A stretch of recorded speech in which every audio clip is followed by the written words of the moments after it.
بسم الله الرحمن الرحيم. الحمد لله رب العالمين، والعاقبة للمتقين ولا عدوان إلا على الظالمين. الحمد لله الذي بنعمته تتم الصالحات، وبفضله تتنزل الخيرات، وبرحمته تزيد البركات، والذي علم بالقلم علم الإنسان ما لم يعلم. ثم الصلاة والسلام على من أرسله الله رحمة للعالمين، على نبينا محمد وعلى آله وصحبه أجمعين. أما بعد، السلام عليكم ورحمة الله وبركاته.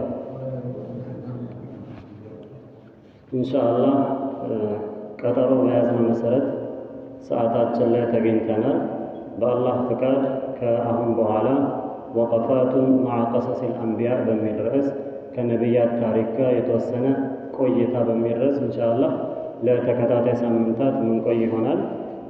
ከዛ በፊት አላህ ሱብሓነሁ ወተዓላ በቁርአን ላይ ስለ ቀሰሱል አንቢያ ወይም ደግሞ ጠቅላላ ስለ ታሪክ ስለ ቀደምት ታሪኮች ምን ብሏል የሚለውን የተወሰነ የምናነሳ ይሆናል ኢንሻአላህ። መጀመሪያ የምጀምረው ይህ ታሪክን ማወቅ በራሱ ወይም ደግሞ ስለ ነቢያት መሰረታዊ የሆኑ ታሪኮችን ማየትና ማወቅ በራሱ የኢማን መሰረት ለመሆኑ የሚያስረዳን ሐዲሱ ጅብሪል ተብሎ የሚታወቀው ረዘም ያለ ሐዲስ አለ። ከዚያ ውስጥ ጅብሪል ዓለይሂ ሰላም መጥቶ ለነቢ ሰለላሁ ዐለይሂ ወሰለም ስለ እስልምና ጠየቃቸው። ከዚያ በኋላ መልሶ ነገራቸው። በዚህ መልኩ ስለ ኢማንም ጠየቃቸውና ሲነግራቸው አንቱእሚነ ቢላህ አላቸው፣ በአላህ ልታምን ነው።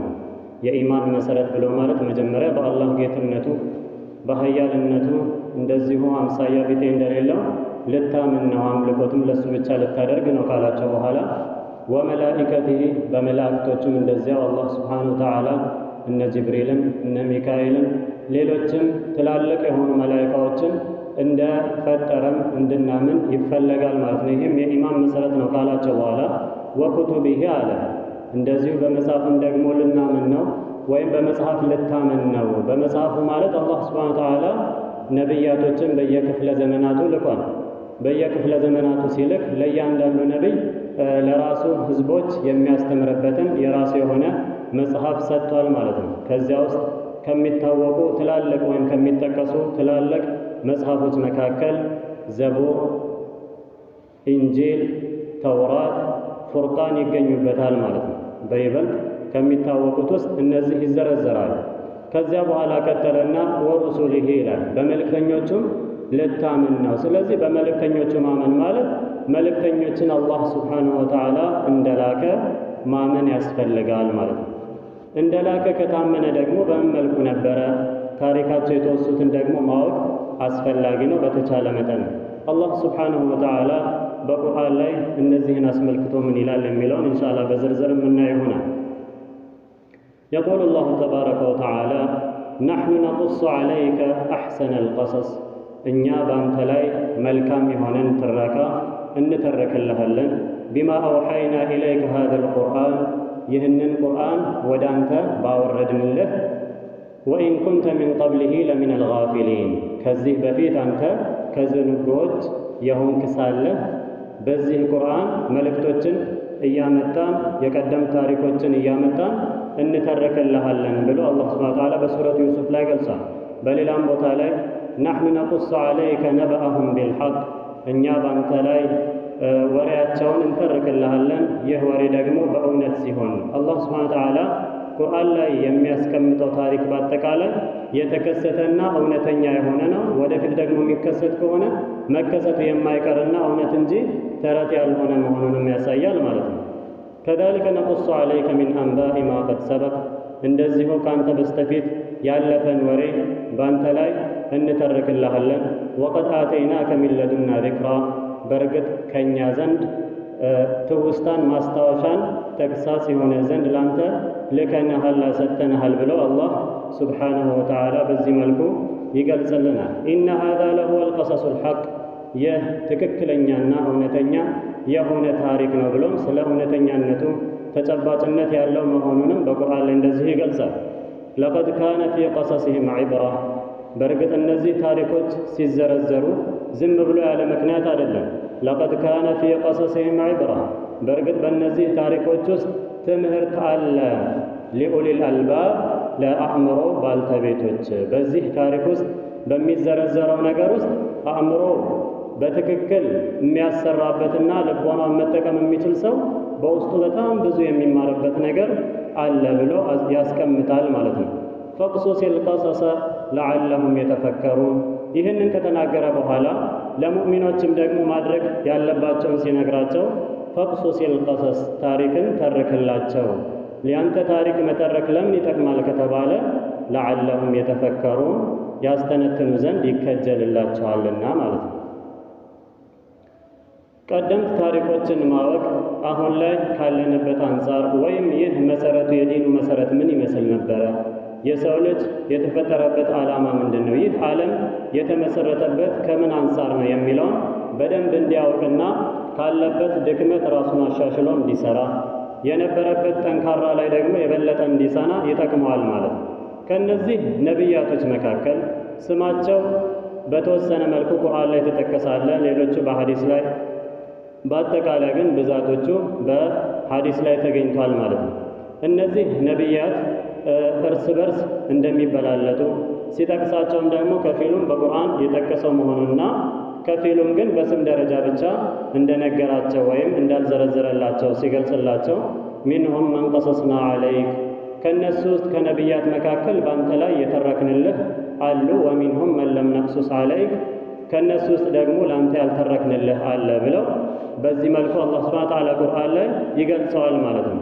ታዲያ እኚህ ነቢያት በቁርአን ላይ ምን ያህል አካባቢ ተጠቅሰዋል ብሎ ለመረጃ ማወቅ ከተፈለገ ወደ 25 ሩሱሎች ወደ 25 የሆኑ መልእክተኞች ቁርአን ላይ ታሪካቸው በትንሽም በሰፊም እንደየ ነቢያቶቹ ሁኔታ በተወሰነ መልኩ 25ቶቹ ቀጥታ በቁርአን ላይ ተጠቅሰዋል።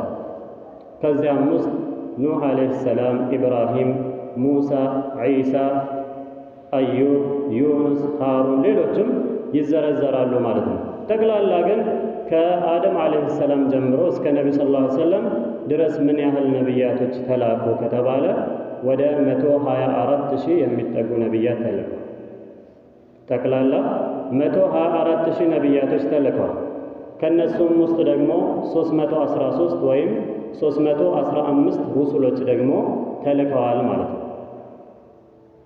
አላህ ሱብሓነሁ ወተዓላ በእያንዳንዱ ትውልድ ውስጥ በእያንዳንዱ ክፍለ ዘመን ለየራሱ በሚገባ ሁኔታ የራሱን ቋንቋ በሚያውቅ ሁኔታ አላህ ሱብሓነሁ ወተዓላ መልእክተኞችን ልከዋል ማለት ነው። ለምን? ወደ ቀና ጎዳና ህብረተሰቡን ህዝቡን ይመሩ ዘንድ። በዚህ መልኩ አላህ ሱብሓነሁ ወተዓላ ህዝቦችም እንደዚሁ የቂያማ ቀን ወቀሳም እንዳያቀርቡ በየአጋጣሚው ሁሉ መልእክተኞችን ልኳል። እንደውም አንዳንዴ በአንዴ ሁለቴ 2 3 4 ነቢዮችንም የላከበት አጋጣሚ ሁሉ አለ ማለት ነው።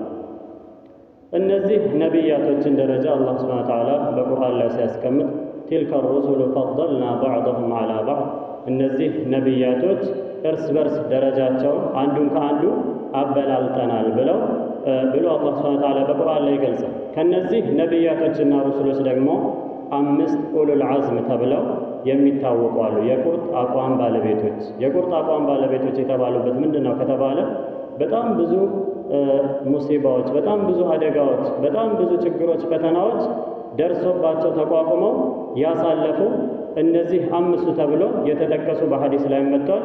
እንደዚሁ አላህ ሱብሓነሁ ወተዓላ በአንድ አንቀጽ ላይ እነዚህን አንድ ላይ ዘርዝሯቸዋል። ምን ብለው?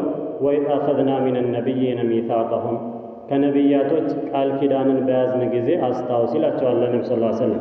ወሚንከ ካንተም እንዲሁ፣ ወሚንከ ወሚን ኑሕን ከኑሕም እንደዛው፣ ወኢብራሂመ ከኢብራሂምም፣ ወሙሳ ከሙሳም፣ ወዒሳ ብነ መርየም የመርየም ልጅ የሆነው ዒሳም ከነዚህ ሁሉ ጠንካራ የሆነን ቃል ኪዳን በያዝን ጊዜ አስታውስ። ወአኸዝና ሚንሁም ሚሳቀን ገሊዛ፣ ከነዚህ ከተዘረዘሩት ሁሉ ጠንካራ የሆነን ቃል ኪዳን ይዘናል ብሎ ከሌሎቹ መልእክተኞች ደግሞ በለጥ አድርጎ ለየት አድርጎ አስቀምጧል ማለት ነው። ከዚያው እንደ ደረጃቸው ሌሎቹ ደግሞ ነቢያቶች መልእክተኞች አሉ። ነቢያቶች መልእክተኞች ከሌሎች መልካም ሰሪዎች ሁሉ ምድር ላይ ካሉ ከሰው ዘሮች ሁሉ የሚበልጡ ናቸው በደረጃ።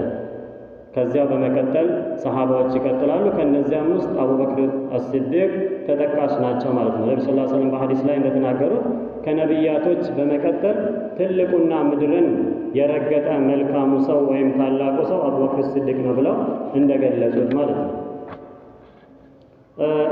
አሁን ቀደም እንደጠቀስኩላችሁ ስለ አደም አለይሂ ሰላም ስለ ሌሎችም ነቢያት ታሪክ እናያለን ብለን ነበርና ወደዛ ከመሄዳችን በፊት ግን ስለዚህ ዓለም ደግሞ ጅማሬው እንዴት ነበረ፣ ምን ይመስል ነበር የሚለው ኢንሻአላህ በተወሰነ መልኩ እናያለን። አነላህ ካነ ቀብለ ኩል ሸይ ወለም የኩን አዩ ሸይእን ገይሩሁ መውጁደን። አላህ ሱብሓነሁ ወተዓላ ከሁሉም ነገር በፊት ነበረ፣ ምንም ነገር እዚህ ሳይኖር በፊት ማለት ነው። አላህ ምንም ነገር ሳይፈጥር መጀመሪያም ነበረ ማለት ነው። አላህ ሱብሓነሁ ወተዓላ ባሮች ማንኛውም ፍጡር የእሱን ባህሪ ሊጋራው ከማይችል መጀመሪያ የነበረ እሱ ብቻ ነው። አሁንም ያለው ወደፊት ደግሞ ብቻውን የሚቀረውም እሱ ብቻ ነው። ይህንን ባህሪ ማንም አይጋራበትም ማለት ነው። ከዚያ በኋላ ثم خلق الماء أولا ከዚያ በኋላ ውሃን መጀመሪያ ፈጠረ። والعرش ثانيا ከዚያም ታላቁን ዙፋን ወይም ዓርሽን በመቀጠል ፈጠረ። أو خلق العرش في جهة العليا والماء في السفلى ወይም ከፊል ዑለሞች ደግሞ አይ ዓርሽ ሳይሆን ውሃ ሳይሆን እኩል ነው የተፈጠሩት፣ ባይሆን ውሃን ከታች አድርጎ ዓርሽን ደግሞ ከላይ አድርጎ ፈጥረዋል ብለው አስቀመጡ። ثم خلق القلم واللوح المحفوظ ከዚያም በዚህ በመቀጠል ደግሞ ብዕርን እስከ ቂያማ ድረስ የሚከናወነውን በአጠቃላይ የሚጽፍ የሆነን ብዕርና ጥብቁን ሰሌዳ ፈጠረ። ثم الكرسي ከዚያ በኋላ ኩርሲይን ፈጠረ ማለት ነው። ثم السماوات والأرضين ከዚያው ሰባቱ ሰማያትንና ምድርን በዚህ ቅደም ተከተል ፈጥሯል። በእርግጥ እነዚህ ነገራቶች ሲጠቀሱ በዑለማዎች መካከል የተወሰነ ሀሳብ ልዩነት አለ። ከፊሉ መጀመሪያ የተፈጠረው ዓርሽ ሳይሆን ወይም ውሃው ሳይሆን ቀለም ነው ብለው የሄዱበት አለ። ነገር ግን አብዛኛው ሐዲሶቹ ተሰብስበው ሲታዩ የሚያሳዩት ዓርሽና ውሃ ቀደም ያሉ መሆኑን ነው። አላህ ስብሓነሁ ወተዓላ በቁርአን ላይ ሁወ አለዚ ኸለቀ አሰማዋት ወልአርደ ፊ ሲተቲ አያም ሁወ አለዚ ኸለቀ አሰማዋት ወልአርድ ሰማያትንና ምድርን የፈጠረው እሱ ነው። ፊ ሲተቲ አያም በስድስት ቀናት ውስጥ ወካነ ዓርሹሁ ዐለል ማ ያን ጊዜ ዙፋኑ ወይም ዓርሹ ውሃ ላይ ነበረ። ሊየብሉወኩም አዩኩም አሕሰኑ ዐመላ ሊየብሉወኩም ሊሞክራችሁ ሊፈትናችሁ አዩኩም አሕሰኑ ዐመላ ማንኛችሁ መልካም ሥራ ትሰሩ እንደሆነ ሊሞክራችሁ ይላል። በሐዲስ ላይ ደግሞ እንደተጠቀሰልን አን አቢ ረዚን ረዲየላሁ ዐንሁ ቃል ቁልቱ ያ ረሱለላህ አንተ የአላህ መልእክተኛ ሆይ አልኳቸው ይላል አይነ ካነ ረቡና ቀብለ አን የኽሉቀ ኸልቀህ አላህ እነዚህን ፍጥረታቶችን ሳይፈጥር በፊት የት ነበረ ብሎ ጠየቃቸው። ቃለ ነቢ ሰለላሁ ዐለይሂ ወሰለም እንዲህ አሉት ካነ ፊ ዐማኢን አይ ለይሰ መዐሁ ሸይ አላህ ስብሓነሁ ወተዓላ ምንም በሌለበት ነበር እኮ ብቻውን ነበር መጀመሪያም። ማ ተሕተሁ ሀዋኡን ወማ ፈውቀሁ ሀዋ ከበታችም ከላይም በማንኛውም ሁኔታ ባዶና ህዋ ነበረ። ህዋ ማለት ምንም የሌለበት ማለት ነው። ወኸለቀ ዓርሹሁ ዐለል ማ ከዚያ በኋላ ዙፋኑን ዓርሹን ውሃ ላይ ፈጠረው ይላል። ይህ ሐዲስ ሰሒህ ለመሆኑ ትርሚዚም ኢብኑ ማጃም አሕመድ ሌሎችም ዘግበውታል ማለት ነው። እንደዚሁ ከዓርሽና ከውሃ በኋላ የተፈጠረው ቀለም ነው። ቀለምን በምን መልኩ እንደፈጠረውና በሐዲስ ላይ ማስረጃም ስንፈልግ ኢነ አወለ ማ ኸለቀ አላህ ስብሓነሁ ወተዓላ መጀመሪያ ከፈጠራቸው ፍጥረታቶችና ልክ እንደፈጠረ ደግሞ ትእዛዝ ከሰጠው ፍጥረት ውስጥ አልቀለሙ ቀለም ነው ወይም ብዕር ነው። ፈቃለ ለሁ እክቱብ ከዚያ በኋላ ከፈጠረው በኋላ ጻፍ አለው። ቃለ ረቢ ጌታዬ ሆይ ወማዛ አክቱብ ምንድን ነው የምጽፈው ብሎ ጠየቀ። ቃለ እክቱብ መቃዲረ ኩል ሸይ እያንዳንዱን ወደፊት የሚከናወነውን ውሳኔው ሁሉ ጻፍ አለው። ሐታ ተቆመ ሰዓ ቅያማ እስክትቆም ያለውን ነገር ሁሉ ጻፈ። ይህ ነገር ሲከሰት ወይም ይህ ትእዛዝ ተሰጥቶት ሁኔታው ሲጀመር ገና ምድርና ሰማይ ከመፈጠር ከ50 ሺህ ዓመት በፊት ነበር ማለት ነው። ከዚያ በኋላ አላህ ስብሓነሁ ወተዓላ ኩርሲይን ፈጠረ። ስለ ኩርሲይ፣ ስለ ዓርሽ፣ ስለ ሌሎቹ ትልቅነት ግዝፈት በቁርአን ላይ በግልጽ መጥቷል። ሐዲስ ላይ ግን በእርግጥ የተወሰነ የመጡ ሐዲሶች አሉ። ያው ሰሒህነታቸው ላይ የተወሰነ ጥያቄ ቢኖረው የተወሰነ ለማንሳት ያህል ለምሳሌ 7 ሰማያት ኩርሲይ ላይ ከ7 ምድር ጋር ኩርሲይ ላይ አንድ ላይ ቢሆኑና ኩርሲይ ላይ ቢጣሉ ወይም የተወሰነ ሰፋ ያለ ሜዳ ላይ አሊያም አንዳንዱ ደግሞ እንደ ጋሻ ነገር ላይ እንደተጣለ 7 ቀለበት ወይም ሳንቲም ነው ብሎ የገለጸ ሐዲስ አለ። ከዛው ደግሞ ኩርሲይ ራሱ ተጠቅልሎ ደግሞ አንድ ላይ አርሽ ላይ ቢደረግ ልክ ምድረ በዳ ላይ ጸጥ ያለ አውላላ ሜዳ ላይ እንደተጣለች 1 ሳንቲም ወይ እንደ ቀለበት ነው ብሎ የገለጹበት ሂደት አለ። ሐዲሱ ላይ በእርግጥ ሰነዶቹ ላይ የተወሰነ የሚያነሱት ነገር አለ። አልሙሂም ግን ቁርአኑም ሌላውም ደግሞ ተጠቃሎ ሲታይ የትልቅነታቸውን በደንብ የሚገልጽ ነው። ለምሳሌ አያተል ኩርሲይ ላይ ስንቀራ እንኳ ወሲዐ ኩርሲዩሁ ሰማዋት ወልአርድ የአላህ ሱብሓነሁ ወተዓላ ኩርሲይ ወይም መንበሩ ሰማያትና ምድርን ሰፋ ይላል። በጣም ግዙፍ መሆኑን በግልጽ ቃል ጠቅሶታል ማለት ነው። እነዚህም ከፈጠረ በኋላ ምድርንና ሰማይን የፈጠረው በመፈጠር በኩል ምድር የተወሰነ ቀደም ብትልም ከዚያ በኋላ ሲዘረጉ ደግሞ ሂደቶች አሉ። አላህ ስብሓነሁ ወተዓላ በቁርአኑ ላይ እንዲህ ይላል፣ ሁወ አለዚ ኸለቀ ለኩም ማ ፊል አርድ ጀሚዓ። አላህ ብሎ ማለት ያ ለእናንተ ምድርን ሙሉ በሙሉ የፈጠረ የሆነ ثم استوى إلى السماء ከዚያ በኋላ ወደ ሰማይ ያሰበ የሆነና ሰማይን ለመፍጠር ያሰበ የሆነው ነው አላህ ስብሓነሁ ወተዓላ ብሎ ማለት። ዝም ብሎ ተራ አድርገህ ማየት እንደሌለብህና ታላቅ የሆነ አቅም ያለው እንዲሁ በተራ ነገር ሊገመትና ወይም ሌላውን ከእሱ ጋር ልናወዳደር የሚገባው አይነት አምላክ እንዳልሆነም በግልጽ ያሳያል ማለት ነው። ثم استوى إلى السماء فسواهن 7 سماوات ከዚያ በኋላ ወደ ሰማይ ለመፍጠር አሰበና 7 ሰማያት አደረጋቸው ይላል። በሌላ ቦታ ላይ አወለም የረ الذين كفروا እነዚያ የካዱ ሰዎች አይመለከቱምን አነ السماوات والأرض ሰማያትና ምድር ካነታ ረትቀን የተጣበቁ አይ ሙተላሲቀይን የተጣበቁና የተያያዙ የነበሩ መሆኑን አይመለከቱም እንዴ አለ። ፈፈተቅናሁማ ከዚያ በኋላ ነጣጠልናቸው ለያየናቸው። ወጀዐልና ሚነል ማኢ ኩለ ሸይኢን ሐይ ከዚያው ከውሃ ሁሉንም ነገር ሕያው አደረግን ይላል። እንዲሁ በሌላ ሱራ ላይ አላሁ አለዚ ኸለቀ ሰማዋት ወልአርድ አላህ ብሎ ማለት ያ ነው 7 ሰማያትንና ምድርን የፈጠረ ወማ በይነሁማ በእነሱ መካከልም ያለውን የፈጠረ ፊ 6 አያም እነዚህን ነገራቶች ሲፈጥር በ6 ቀናት ውስጥ ነው።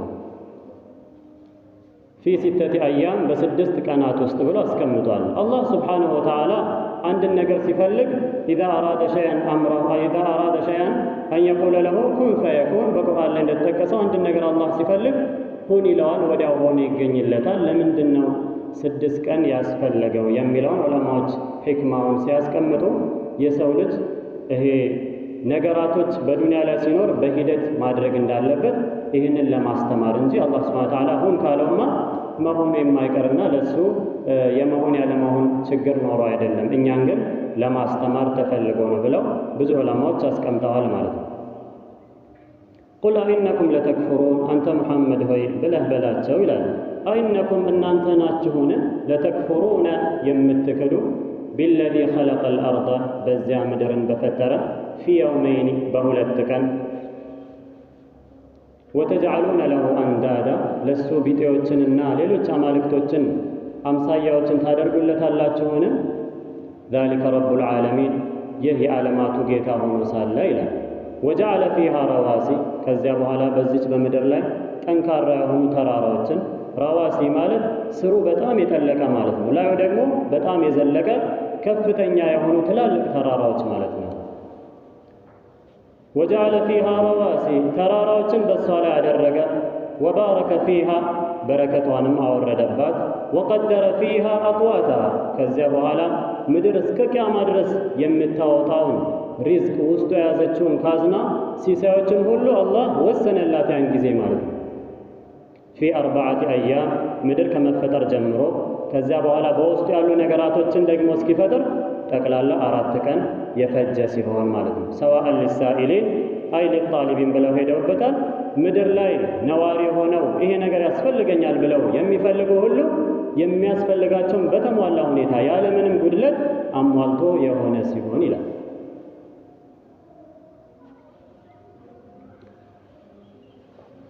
ከዚያ በኋላ ወደ ሰማይ ደግሞ እንደዚሁ አሰበ ይልና ፈቀዷሁነ ሰብዐ ሰማዋት ወደ ሰማይ ለመፍጠር ካሰበ በኋላ 7 ሰማይ አደረገ። ዑለማዎች እዚህ ጋር አንዳንድ ነገር ያነሳሉ። ምድርና ሰማይ በአፈጣጠር ቀደም ብላ ምድር ልትኖር ትችላለች፣ ወይም ቀድማ የተፈጠረችው ምድር ልትሆን ትችላለች። ነገር ግን ምድር ከተፈጠረች በኋላ ቀጥታ ወደ ሰማይ አስቦ ሰማይን ከፈጠረ በኋላ መልሶ ደግሞ ሌሎች በምድር ላይ ያሉ ነገራቶችን የፈጠረው እንጂ ምድር ላይ ያለው ሙሉ ተፈጥሮ ከዚያ በኋላ አይደለም ሰማይ የተፈጠረው ብለው ይሄዳሉ። ያ ማለት ምድርን በ2 ቀን ፈጠረ ካለን ከዚያ በኋላ ወደ ሰማይ አሰበ፣ ሰማይን ደግሞ በ2 ቀን ፈጠረ፣ በመካከላቸው ያለውን ደግሞ 2 ቀን ፈጠረ፣ ጠቅላላ በ6 ቀን ጨርሷል ማለት ነው የሚለውን አስቀምጧል። ብዙ ቁርአኖችም ይሄንን በግልጽ ያስቀምጣሉ። አቡ ሁረይራ ባስተላለፉልን ሐዲስ ቃለ እንዲህ አለ ይላል አኸዘ ረሱሉላህ ሰለላሁ ዐለይሂ ወሰለም ቢየደየ እጆቼን የአላህ መልእክተኛ ያዙኝና ፈቃለ እንዲህ አሉ ኸለቀ አላሁ ዐዘ ወጀለ አላህ ስብሓንሁ ወተዓላ እኮ የፈጠረው አቱርበተ እቺ አፈርን የፈጠረው እኮ አሉኝ። እጄን ያዙኝና የውመ ሰብቲ ቅዳሜ ቀን ነው አፈርን የፈጠረው አለኝ። ወኸለቀ ፊሃ አልጅባለ ተራሮችን ደግሞ የፈጠረው የውመ አልአሐድ እሁድ ነው የፈጠረው። ወኸለቀ ሸጀረ እንዲሁ ዛፎችን ደግሞ በቀይ ነገራቶችን የፈጠረው የውመል ኢትነይን ሰኞ ቀን ነው የፈጠረው። ወኸለቀ አልመክሩሃ የሚጠላ ነገር ዱንያ ላይ የሚጠላ የሆነ ነገር ደግሞ የተፈጠረው የውመ ሱለሳኢ ማክሰኞ ቀን ነው የተፈጠረው። ወኸለቀ ኑረ እንደዚሁ ደግሞ ብርሃንን አላህ ስብሓንሁ ወተዓላ የፈጠረው የውመል አርቢዓ ሮብ ቀን ነው የፈጠረው። ወበተ ፊሃ ደዋበ ከዚያ በኋላ ምድር ላይ ደግሞ ሌሎችን እንስሶችን የዱር እንስሶች ሌሎች እንስሳቶችንም በተነ ፈጥሮ ይህ ደግሞ የሆነው የውመል ኸሚስ ሐሙስ ቀን ነው እንስሶችን የፈጠረው ማለት ነው። ቀጠሉና ወኹሊቀ አደም ደግሞ ዓለይሂ ሰላም የሰው ልጆች አባት ባዕደ አልዓስር የውም አልጁምዓ አደም ዓለይሂ ሰላም የተፈጠረው ከዓስር በኋላ የጁምዓ ቀን ነው። ፊ አኺር ልኸልቅ የመጨረሻ ፍጥረት ሲሆን ማለት ነው። ፊ አኺር ሰዓቲን ሚን አልጁምዓ ፊማ በይነ አልዓስር ኢላ ለይል የመጨረሻ የጁምዓ ወቅት ላይ የጁምዓ ሰዓት ላይ ከዓስር እስከ ሌሊት ባለው ወቅት አደም ዓለይሂ ሰላም ተፈጠረ። አደም ዓለይሂ ሰላም መፈጠር የፍጥረታቶች ሁሉ ማብቂያ ነው ማለት ነው። ከሰው ልጆች በፊት እንኳ ሌሎች እንስሶችን የተፈጠሩት ከዚያ በኋላ መጨረሻ ላይ አደም ዓለይሂ ሰላም ነው የተፈጠረው ማለት ነው። ይህንን ደግሞ ሙስሊም ዘግቦታል። ሰሂህ የሆነ ሐዲስ ነው። አንዳንዶቹ ደግሞ ምድር የተፈጠረው ምድርን የፈጠረው እሁድ እና ሰኞ ነው ብለው ይሄዱበታል። አልሙሂም ከዛኛው ካሳለፍነው ሐዲስ ጋር የሚጋጭ አይሆንም ማለት ነው። ወየቁሉ ባዕዱሁም አንዳንዶቹ ይላሉ ምናልባት ምድር ተፈጠረች ሲባል ቀደም በማለት ምድርነቷን ከመያዝ አንጻር እንጂ ከዚያ በኋላ ሰማይም ተፈጥራለች አለች በመቀዳደም በኩል ነው እንጂ ቅድም እንዳልኳችሁ በውስጡ ያለው ምድር ውስጧ የያዘችው ግን ከሰማይ ቀድሞ የተፈጠረው የሚለውን አያሲዝም ብለው የሄዱበት ሁኔታ አለ። አሁን ደግሞ ወደ ሌሎች ፍጥረታት ስናል ከመላኢካዎች የተፈጠሩ አሉ፣ ጅኖች አሉ፣ እንደዚሁ የሰው ልጅ አለ። ከሰው ልጅ በፊት መላኢካዎች ይቀድማሉ፣ ሌሎችም ደግሞ ፍጡራኖች አሉ ተብሏል። ከዚያም ቀጥሎ ጅንም አለ ማለት ነው። ወኹሊቀት አልመላኢከቱ ሚነ ኑር አላህ ስብሓነሁ ወተዓላ መላኢካዎችን ከብርሃን የፈጠራቸው። ወልጃኑ ሚነ ናሪ እንደዚሁ ጋኔኖችን ደግሞ ወይም ጅኖችን ከእሳት ነው የፈጠራቸው። ወናሱ የሰው ልጅን የፈጠረው ሚን ሰልሳሊን ከልፈኻር ልክ እንደ ሸክላ ከሚቅጨለጨል የሆነ ጭቃ ነው የፈጠረው ይላል። አላህ ስብሓንሁ ወተዓላ የሰው ልጆችንና ጅኖችን ከመፍጠሩ አንጻር ወይም የፈጠረበትን ሂደት ሲናገር ወለቀድ ኸለቅነ ልኢንሳን በእርግጥ የሰው ልጆችን ፈጠርናቸው ይላል። ሚን ሰልሳሊን ሚን ሐመኢን መስኑን ከሚቅጨለጨል ከሆነ ጭቃ ከሚቅጨለጨል ከሆነ የሸክላ ጭቃ እንዲሁ ሽታ ያለው ደግሞ ከዚያ ፈጥረነዋል፣ መልኩ ደግሞ ወደ ጥቁረት የተጠጋ ከሆነው ፈጥረነዋል ብሎ አላህ በእርግጥ ይህንን ፈጥረነዋል ብሎ በግልጽ ያስቀምጣል ማለት ነው። ቀጠለና ደግሞ ወልጃነ ጅኖችን ወይም ጋኔኖችን ኸለቅናሁ ፈጥረናቸዋል፣ እነሱንም ሚን ቀብሉ ከሰው ልጆች በስተፊት ማለት ነው። ከአደም ዓለይሂ ሰላም በፊት ሚን ናሪ ሰሙም ነበልባል ከሆነች እሳት ነው ጅኖች የተፈጠሩት ማለት ነው። ጅኖች ከሰው ልጆች በስንት ዓመት ቀድሞ ነው የተፈጠሩት ከተባለ ከ2000 ዓመት በፊት ነው። አደም ዓለይሂ ሰላም ከመፈጠሩ ከ2000 ዓመት በፊት ጅኖች ተፈጥረው ነበር ማለት ነው።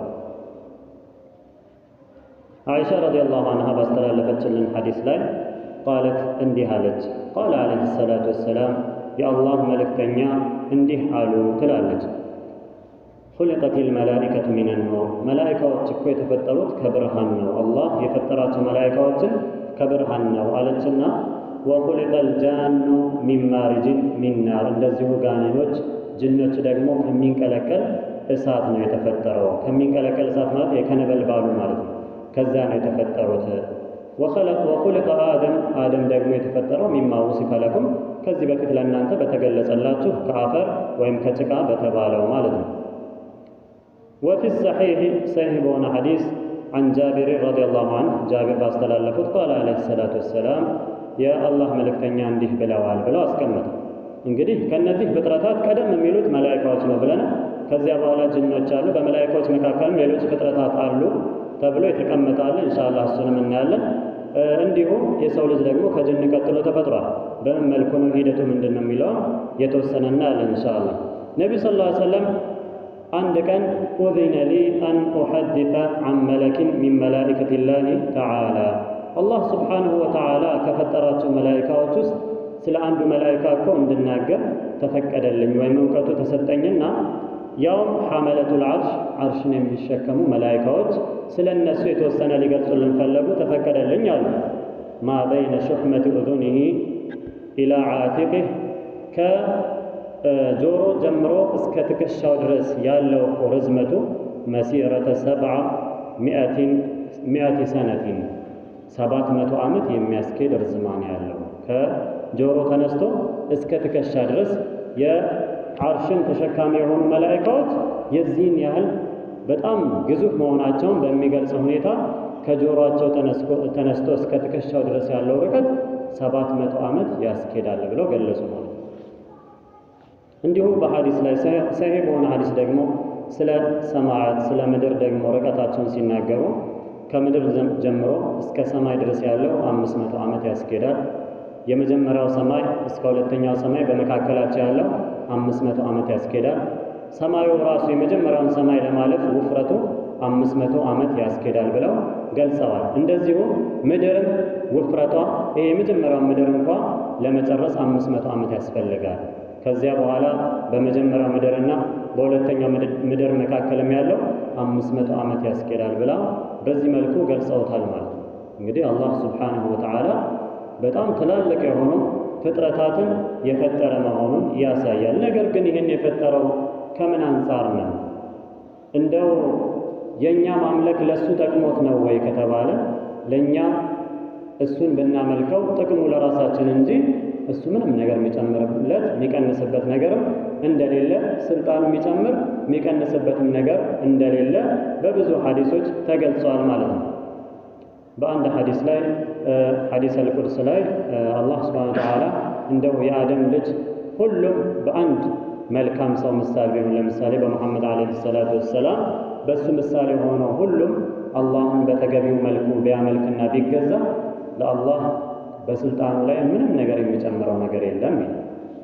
ልክ እንደዚሁ በተቃራኒ ደግሞ ወይ ኢብሊስ ዓለይሂ ለዓነቱላህ ወይም እንደ ፊርዓውን ሁሉም ምድር ላይ ያለ ህዝብ ከአደም ጀምሮ እስከ ቂያማ ድረስ የሚመጣው ህዝብ ሁሉ አምጾ ወንጀለኛ ቢሆን ከአላህ ስልጣን ላይ ምንም ነገር የሚቀንሰው ነገር የለም ብለው አላህ ሱብሓነሁ ወተዓላ ሰሒህ በሆነ ሐዲስ ላይ በሐዲስ አልቁርሲ ላይ አስቀምጦታል ማለት ነው። ታዲያ የሰው ልጆችን ለምንድን ነው የፈጠረው? ለምን ዓላማ ነው ከተባለ አንድና አንድ በሱረቱ ዛሪያት ላይ አላህ እንዳስቀመጠው የሰው ልጆችንም ጅኖችንም የፈጠርኩት እኔን ለማምለክ ለዒባዳ እንጂ ለሌላ ነገር አይደለም ብሎ ያስቀምጣል። አልሙሂም አሁንም ወደ ሰው ልጅ ከመፈጠሩ በፊት የሰው ልጅ ከመፈጠሩ በፊት አሁንም ሌላ የተፈጠረ ፍጡር አለ። ያውም ጀነት ጀሃነም የሚባለው ማለት ነው። መልካም ከሰራ ወደፊት ቤት ይሆናል ተብሎ ለሰው ልጅ ቃል የተገባለት፣ መጥፎ ከሰራ ደግሞ መቀጣጫ ቦታ ይሆናል ተብሎ ቃል የተገባለት እኚህ ሁለቱ ፍጡራኖች ጀነትም ሆነ ጀሃነም እንደዚሁ የተፈጠሩ ናቸው ማለት ነው። አላህ ስብሓነሁ ወተዓላ ሰሒህ በሆነ ሐዲስ ላይ ጀነትንና ጀሃነምን ፈጠረና ከዚያ በኋላ ጅብሪል ዓለይሂ ሰላምን እስቲ ጎብኝ አለው ይላል። ጅብሪል ዓለይሂ ሰላም ጀነትን ጎበኝና ተመልሶ መጣና አላህ ሆይ ማንም ሰው ጀነትማ ከመግባት ወደ ኋላ የሚል የለም፣ ማንም ሰው ጀነትን ለመግባት ብሎ እንቅልፉም ይተኛ የለም ብሎ ገለጸ። ከዚያ ወደ ጀሃነም ሄዶ ጎበኘ። ጀሃነምንም አየና ማንም ሰው ጀሃነም ላለመግባት ሲል እንቅልፉን አቋርጦ እሱን ለመራቅ የቻለውን ያደርጋል እንጂ ዝም ብሎ አይገባም ማለት። ከዚያ አላህ ሱብሓነሁ ወተዓላ ደግሞ ዙሪያውን አጥሮቹን ፈጠረላቸው። ከዚያ በኋላ አጥሮቹን አየና ጅብሪል ዓለይሂ ሰላም ማንም ሰው አሁን ጀነት የሚገባ አይመስለኝም አንተ ያዘንክለት ከሆነ በስተቀር። ለምንድን ነው ከተባለ የጀነት አጥሩ ለነፍስያ የሚከብድ ነገር ነው። ለጀነት አጥር ሆኖ የተደረገው ዘካ፣ ሐጅ፣ ጾም፣ መልካም ስራ፣ ጂሃድ፣ ጥሩ ንግግር፣ ይህ የጀነት አጥር ነው ማለት ነው። ስለዚህ ይሄ ደግሞ ለሰው ልጅ ወይም ለነፍስያ በጣም ከባድ ስለሆነ ይህንን ነገር ጠንክሮ አልፎ እንዲሰራ አንተ የወፈቀው ካልሆነ በስተቀር በቀላሉ ቅድም እንደተናገርኩት ወደ ጀነት የሚገባ አይመስለኝም ማለት። ከዚያ በኋላ ወደ እሳትም ሄደ። እንዲሁ ለእሳትም ዙሪያው አጥሯ ተሰራላት። አሁን አየና አንተ ያዘንክለት ካልሆነ በስተቀር ከጀሃነም የሚድን የለም ማለት። ይህንንም የተናገረበት የጀሃነም ዙሪያው አጥሩ ለነፍስያ በጣም በሚያጓጓ ሁኔታ ሐራም ነገር መብላት ሊሆን ይችላል፣ መጠጣት ሊሆን ይችላል፣ መዝናናት ሊሆን ይችላል፣ ዘፈን ሊሆን ይችላል፣ አላህ ላይ ማጋራት ሊሆን ይችላል፣ ወለድ ሊሆን ይችላል። በአጠቃላይ ለነፍስያ በቀላሉ ደስ እያለው ነፍስያ እየቀለለው ሊሰራ በሚችል ነገር ነው ጀሃነም የታጠረው። ስለዚህ ነፍስያ ይሄ ቀለል የሚላትን ትሰራና ወደዛ ትገባለች ተብሎ ይሰጋልና ይሄማ አንተ ካላዘንክ በስተቀር የሚተርፉ አይመስለኝም ብሎ አላህ ሱብሓነሁ ወተዓላ ሲያስጎበኘው የተከሰተውን ክስተት በሐዲስ ላይ ተቀምጦልናል ማለት ነው። ይህ ሐዲስ የመላኢካዎችን ከጀነት በፊት ቀድሞ መፈጠርን ያሳያል።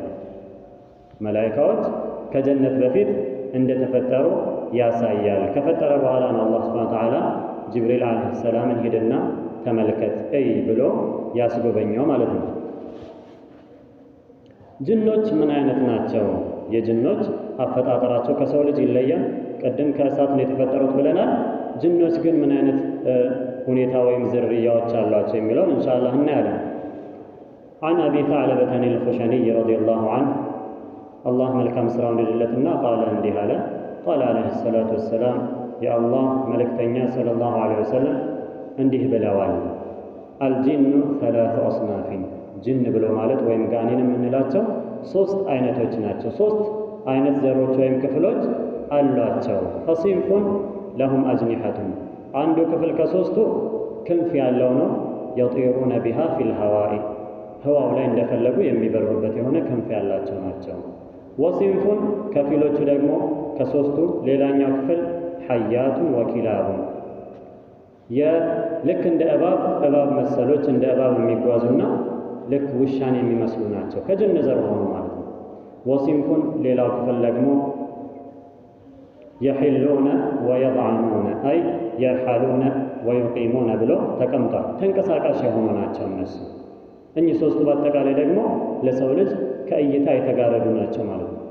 ነቢ ስ ላ ሰለም እንደዚሁ በሌላም ሐዲስ ላይ ሲጠቅሱ አንድ ሰው ምናልባት እባብ ቤቱ ቢያይና ሊገድል ከፈለገ 3 ጊዜ በአላህ ያስጠንቅቀው ብለው አላህን ፍራ ውጣ ብለው 3 ጊዜ ሊለው ይገባል። ያለበለዚያ ምናልባት ጅን ሊሆን ይችላል። ቅድም እንደተጠቀሰላችሁ ከጅን ዘር የዛ አይነት አለ ስለተባለ ያ ሊሆን ይችላልና ጅንን ልትገል ይሆናል። ጅን ደግሞ ከገደለ ሰውየውን በኋላ ላይ ሊሞት ይችላል ማለት ነው። ለምን ይህ ነገር በሰሃቦች ጊዜም ተከስቷል የሚል ሐዲስ ስላለ ማለት ነው። አንድ ሰሃባ እባብ መስሎት ቀጠቀጠው፣ ገደለው። ከዛ የተወሰነ ቆየና ሞተ። ምንድነው ብለው ሁኔታው ለነብዩ ሰለላሁ ዐለይሂ ወሰለም ተነገራቸውና ምን ሆኖ ነው? አይ እንደዚህ እባብ አገኘና ቀጠቀጠው፣ ገደለው። ከዚያ በኋላ እሱም ሞተ አለ። ያኮ እባብ ሳይሆን በእባብ የተመሰለ ጅን ነበር ለዛ ብለው የጠቀሱበታልና ይሄንንም በዛው መልእክት አስተላልፈዋል ማለት ነው። እንዲሁም ጥቁር ውሻ የጅን አይነት ዘር መሆኑን በሌላ ሐዲስ ላይ ጠቅሰዋል። ሰላትን ከሚያቋርጡባችሁ መካከል ብለው ሰሂህ በሆነ ሐዲስ ላይ ጥቁር ውሻ ሰላታችሁን እንዳያቋርጥ የቻላችሁትን ያህል ተከላከሉ፣ እሱ ካለፈ ሰላታችሁን ቆርጦባቸዋል፣ ያ ጅን ነውና ብለው አስቀምጠዋል ማለት ነው። ልክ እንደዚሁ በባህሪያቸው እነሱ የሚመስሉ ነገራቶች አሉ ማለት ነው። ለዛ ነው አንዳንድ ነገራቶች እንደ ስርዓት እንዲህ ከሆነ ይህ መሆን አለበት ብሎ የተቀመጠው ያለ ምክንያት አይደለም ማለት ነው። አንዳንድ ሙፈሲሮች ደግሞ ከጅን በፊትም ሌሎች ፍጥረታቶች ነበሩ። ከመላኢካ በኋላ ጅን ከመፈጠሩ በፊት ሌሎች ፍጥረታቶች ነበሩ አሉ። እነማን ናቸው? ምኖች ናቸው ከተባለ አልሑኑ ወልቡኑ፣ ሑንና ቡን የሚባሉ ፍጥረታት ነበሩ ይላል። ሑንና ቡን ከጅን በፊት ከመላኢካ በኋላ ማለት ነው። መኽሉቃቱን ለይሰ ሚነል ኢንሲ ወላ ሚነል ጅን፣ እነዚህ ከጅን ዘሮች ከጋኔን ዘሮችም ያልሆኑ ከሰው ዘሮችም ያልሆኑ ለየት ያሉ ፍጥረታቶች ናቸው። ሰከኑል አርዳ፣ ምድር ላይ ኖረው ነበረ። ቀብለ ሃዘይን ልጅንሰይን፣ ከነዚህ ሁለቱ አሁን ከተገለጹት ከሁለቱ ክፍሎች ውጭ የሆኑ ማለት ነው። ከነሱ በፊት ከሰውና ከጅን በፊት ምድር ላይ ኖረው ነበረ። ሰፈኩ ዲማአ ወአፍሰዱል አርድ፣ ከኖሩ በኋላ አላህ ሱብሓነሁ ወተዓላ ከፈጠራቸው በኋላ ምድር ላይ ደምን አፈሰሱ፣ እርስ በርስ ተገዳደሉ፣ ምድርን በወንጀል አበላሻሉ። ፈሰለጠ ላሁ ዐለይሂም ልጅነ ፈንተሰረ ዐለይሂም፣ ከዚያ በኋላ እርስ በርስ መገዳደል ሲጀምሩና ምድርን ሲያበላሹ በወንጀል ሲያጨማልቁ አላህ ሱብሓነሁ ወተዓላ ጅንን ፈጠረባቸውና በእነሱ ላይ ለቀቀባቸው፣ ላከባቸው ይላል። ከዚያ በኋላ ሑንና ቡን እንደ አንድ ቡድን ሆነው ጅን ደግሞ ራሱን ችለው በአንድ ቡድን ጦርነት ትልቅ ጦርነት አካሄዱና ከዚያ በኋላ ጅን አሸነፈው የበላይ አድርጎ ከምድረ ገጽ ላይ አጠፋቸው ብለው አስቀምጠውታል። ለታሪክ እንኳ አልተቀመጡም ማለት ነው ብለው በዚህ መልኩ ይሄዳሉ።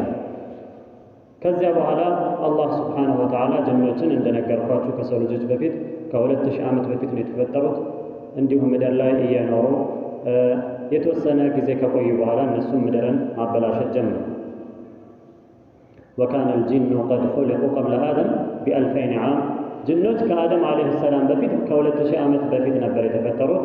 አነ ልጂነ ለማ አፍሰዱ ፊል አርድ፣ ጅኖች ምድርን ሲያበላሹ፣ ወሰፈኩ ዲማ፣ አሁንም እንደዚሁ ምድርን በወንጀልና ደም በማፍሰስ ሲያበላሹ፣ በዐተ ላሁ ልመላኢካ፣ አላህ መላኢካዎችን ላከባቸውና ፈቀተሉሁም ገደላቸው ይላል።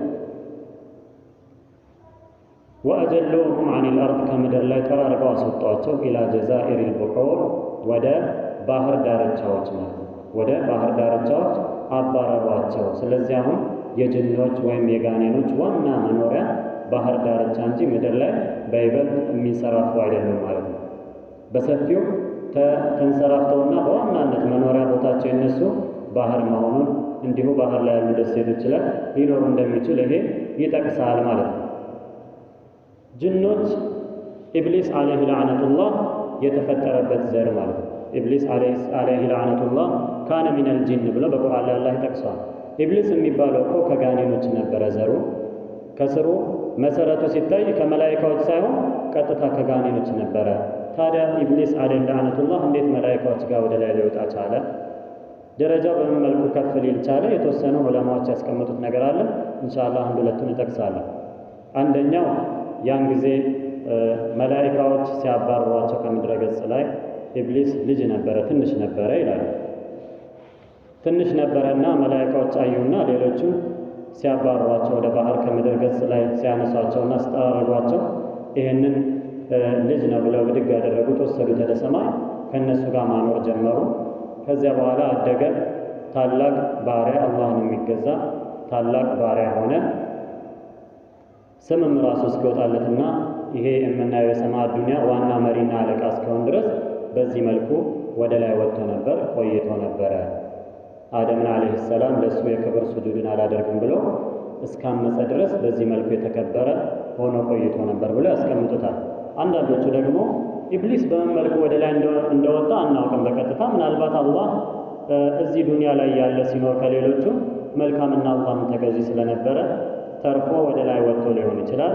ያም ሆነ ይህ ግን ዘሩ ከጅን ቢሆንም ከመላእክቶች ጋር አላህን ሲገዛና እንደውም የተወሰነ ኃላፊነትና ተሰጥቶት ሰማይ ቤት ላይ ሲንቀሳቀስና ሲሰራ ነበረ ብለው በዚህ መልኩ ይገልጹታል። መጨረሻ ላይ ግን ይሄ ኩራቱና ምቀኝነቱ ከጀነት ከሰማይም እንዲባረር አድርጎታል እንጂ ይላል። የኢብሊስ አለይሂ ለዕነቱላህ ቂሳ የተወሰነ ይህንን ይመስላል። ኢንሻአላህ በቀጣይ በይበልጥ ደግሞ ስለ አደም አለይሂ ሰላም በምን መልኩ ስለተፈጠረ እንዴት እንደነበረ አፈጣጠሩ ዝርዝር ሁኔታውን በሰፊው ኢንሻአላህ የምናይ ይሆናል። ዛሬ ሰፋ ያለ ነገራቶችና የተለያዩ ነገራቶች ስለሆኑ ሁሉም የየራሱ ማስረጃ ሁኔታዎች ስለነበሩት በዛ ይላሉና ኢንሻአላህ ለዛሬ እዚህ ጋር እናቆማለን ይሄንን ተከታታይ ደርስ። ነገር ግን ኢንሻአላህ ከማጠናቀቄ በፊት ስለ አሹራ